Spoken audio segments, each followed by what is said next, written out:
Hello everyone, today we're going to start with our biochemistry course. Now, first of all, we will start with the difference between eukaryotic and prokaryotic cells. What are those? Let me write eukaryotic and prokaryotic cells. In eukaryotic cells, we have membrane-bound nucleus,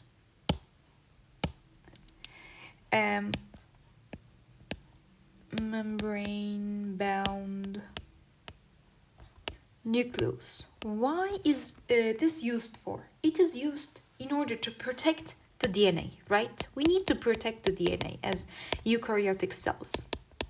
And then the second function, of course, make selective import and export via nuclear membrane pores. So, as we will discuss in a minute, the nuclear pores are enclosed by a sphere, and we have selective import and export because we need to be this system as a cell to be not in equilibrium, because if it were in equilibrium we would be dead, right? Equilibrium means death in living organisms. So in order to maintain homeostasis, we need a selective membrane that keeps the some of the stuff out and takes some important materials inside of the DNA. All right, let me delete this and continue. Here we write selective import and export. All right. And then we have membrane enclosed organelles.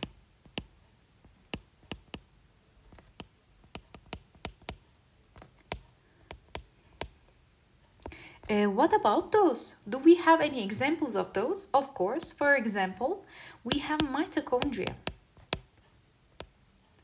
We have chloroplasts.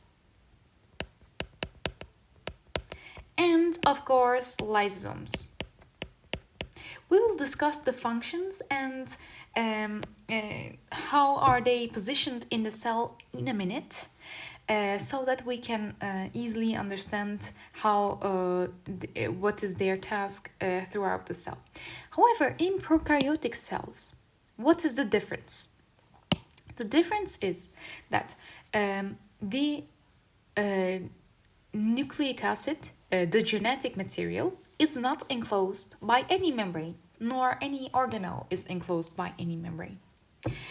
No membrane, let me write. It is found in bacteria, in archaeobacteria, etc. Now, it is important to know how the cells are found. Let me first start with animal cells. Animal cells. It is very important to know the structure of an animal cell. Now, let me just draw a membrane. Here we are going to fill out all the information, all the organelles and all the things that are inside of this cell. First of all, we have a nucleus, right? As we just discussed. This is our nucleus. And inside, we have something else, another little sphere. So this little sphere is called the nucleolus. Let me write nucleolus. Nucleolus. All right? And this is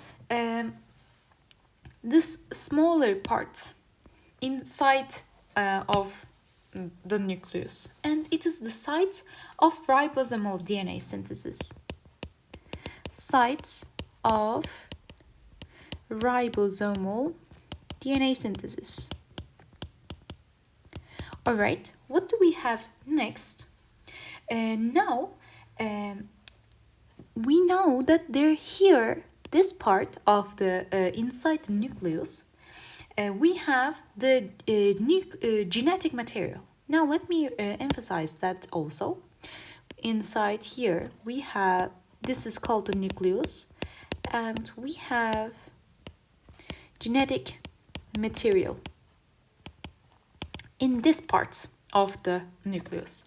Remember, we have nucleolus inside where we have site of ribosomal DNA synthesis, and just outside we have nucleus which we have genetic material. All right. And this membrane is given a special name. It is called the nuclear envelope. Nuclear envelope. All right. Now, let us go outside of the nucleus for a bit. We have small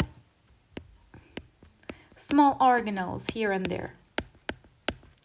What are those? These are the ribosomes.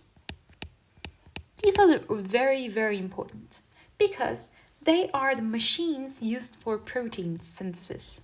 Let me write protein synthesizing machines.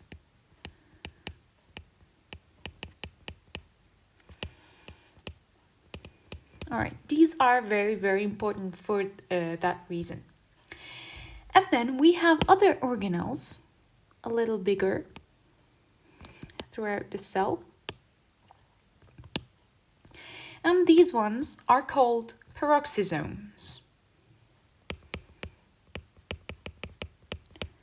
What do these organelles do? They oxidize fatty acid.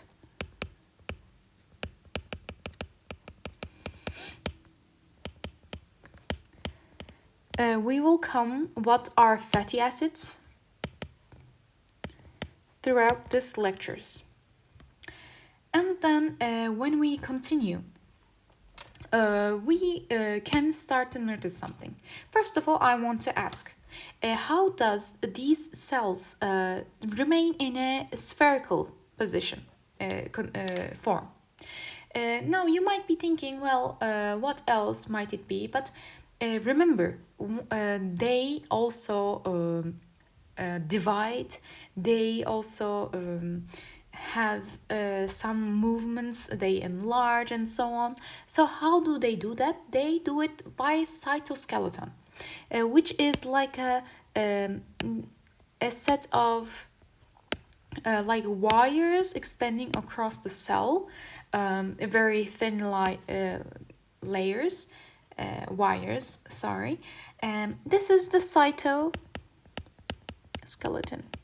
And as we just said, it supports the cell. And it aids in the movement of organelles.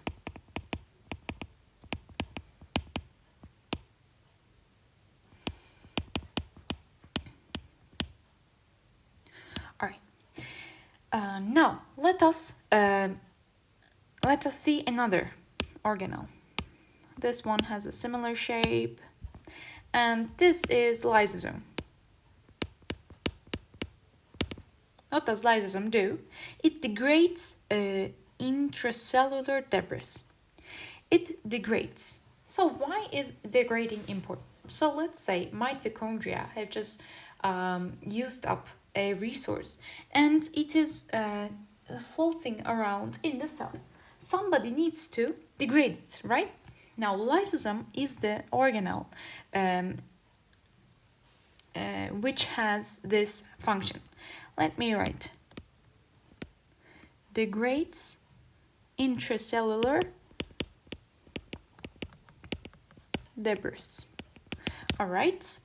And then now how can the lysosome take something, or how can the mitochondria reach out for its resources, or how can the nuclear genetic material get inside the nucleus? This is all done by a transport vehicle, which is called a transport vesicle. Like you can think of it like a little shuttle which brings all the necessary stuff to its place.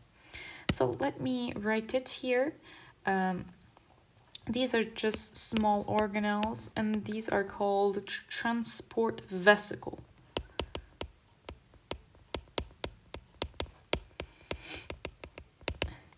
It shuttles lipids and proteins between endoplasmic reticulum, Golgi, and plasma membrane. Shuttles between lipids and proteins.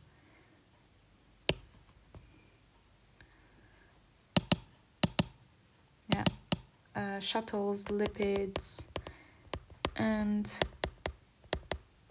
proteins to ER, Golgi, and plasma membrane. All right, great.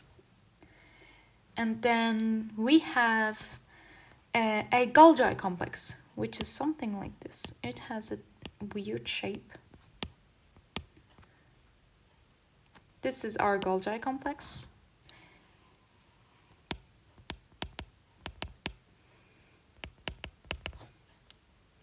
All right, it processes and packages and targets proteins for other organelles. It is basically a packaging organelle. Processes, packages,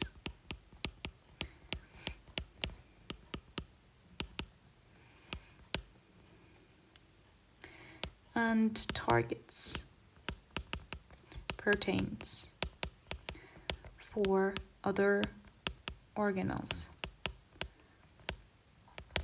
Okay, now we have another organelle,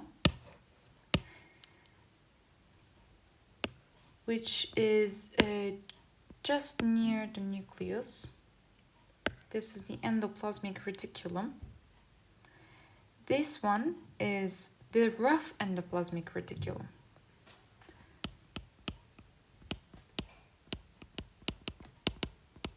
And we have the smooth one, of course. What does rough endoplasmic reticulum means? It is the site of protein synthesis.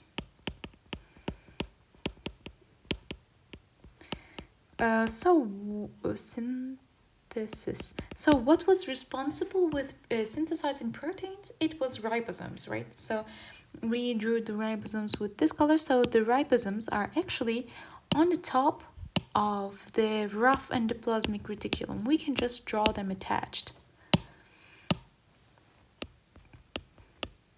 because they have the same function.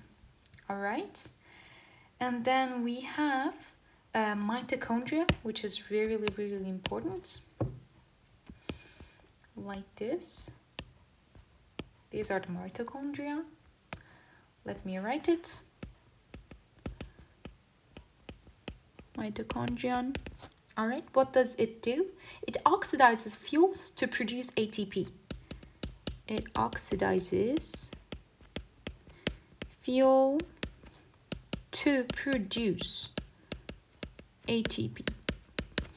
All right. And lastly, but not least, we have the smooth ER.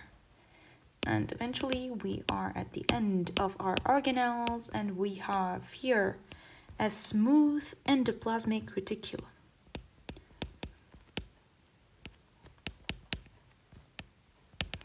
Okay. What does it do? It synthesizes lipids and it metabolizes drug.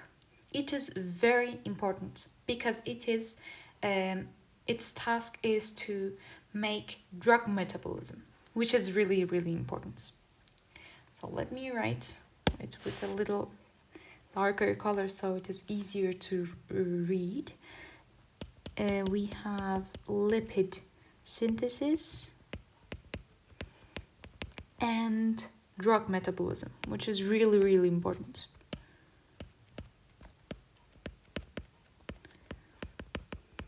All right. Now, in the next lesson, we will also cover the plant cells. See you in the next lesson.